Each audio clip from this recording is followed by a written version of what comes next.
चुनाव आयोग के डेटा पर आखिर इतना बवाल क्यों? फाइनल आंकड़ों के बीच 1.7 करोड़ का अंतर कैसे?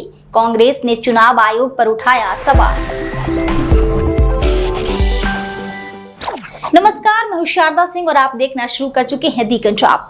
चुनाव आयोग ने एक बार फिर से वैसे ही अजीबोगरीब दलीलें दी हैं जैसा उसने इलेक्टोरल बॉन्ड वाले मामले में एसबीआई और मोदी सरकार पर दिया था, जिसके बाद सोशल मीडिया पर भी लोग चुनाव आयोग को घेर रहे हैं।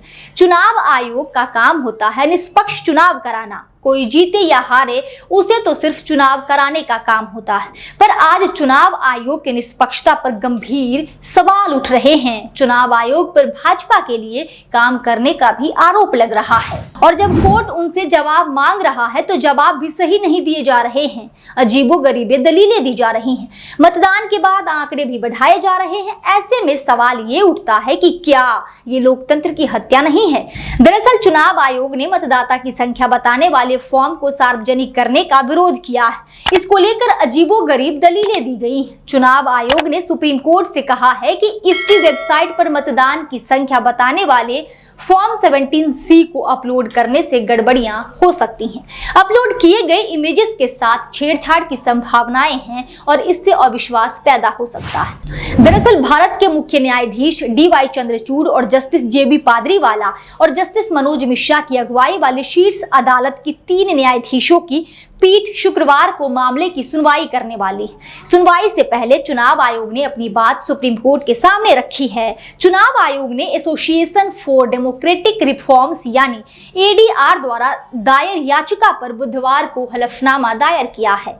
इस मुद्दे पर जवाब दाखिल करने के लिए 17 मई को शीर्ष अदालत ने आदेश दिया था। लाइव लॉ की रिपोर्ट के अनुसार चुनाव आयोग ने कहा कि फॉर्म 17C का संपूर्ण खुलासा पूरे चुनावी माहौल को खराब करने और बिगाड़ने का कारण बन सकता है। फिलहाल मूल फॉर्म 17C केवल स्ट्रॉन्ग रूप में उपलब्ध है और इसकी एक प्रति केवल मतदान एजेंटों के पास है जिनके हस्ताक्षर है। इसलिए प्रत्येक फॉर्म 17C और उसके धारक के बीच संबंध है। अंधाधुंध खुलासे वेबसाइट पर सार्वजनिक करने से इमेज के साथ छेड़छाड़ की संभावना बढ़ जाती है।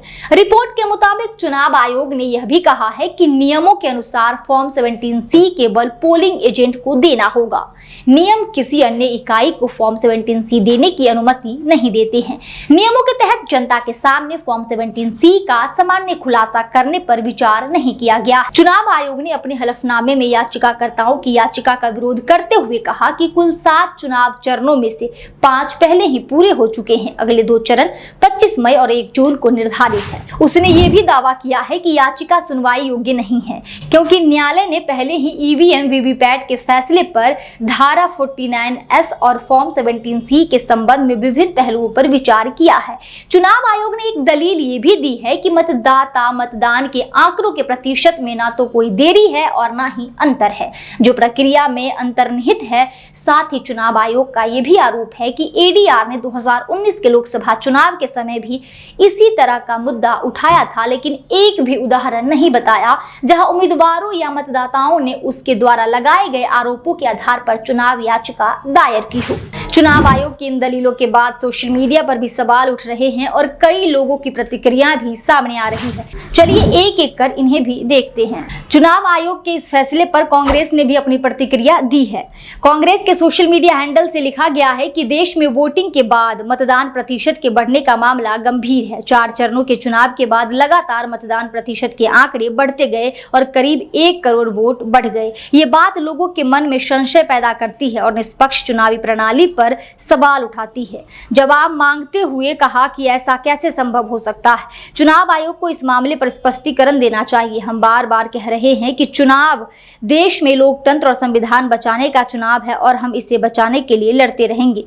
वहीं एक यूजर KP मलिक लिखते हैं कि क्या चुनाव आयोग विपक्षी दलों को अग्निवीर योजना पर बात न करने के लिए इसलिए मना कर रहा है कि आखिर 2 चरणों में हरियाणा, पंजाब और हिमाचल में वोटिंग है। जाहिर है कि इन राज्यों से बड़ी संख्या में युवा सेना में जाते हैं। वे अग्निवीर योजना को लेकर सत्ताधारी दल से बेहद खफा हैं। ये वह बड़ा मुद्दा है। मतदान कई दिनों बाद मत प्रतिशत बढ़ने पर लगातार चुनाव आयोग पर सवाल उठ रहे हैं। उस पर चुप्पी और अन्य मामलों पर धुड़की, ये तो केचुआ की साख का सवाल है।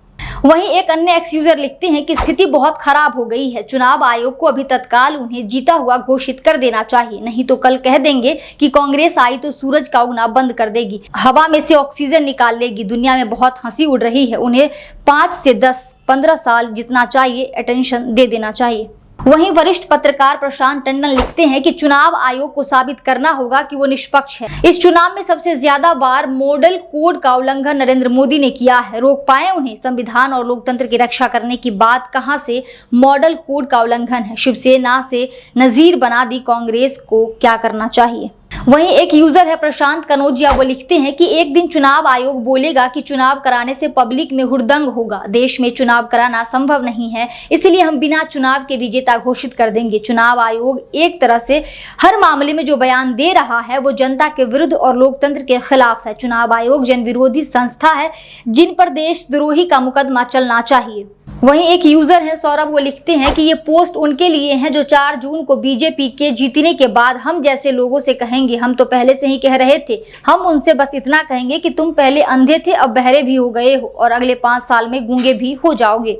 तो अभी आपने देखा चुनाव आयोग के इस फैसले पर लोगों की क्या प्रतिक्रियाएं रही, इस पर आपकी क्या राय है कमेंट बॉक्स के माध्यम से जरूर बताएं।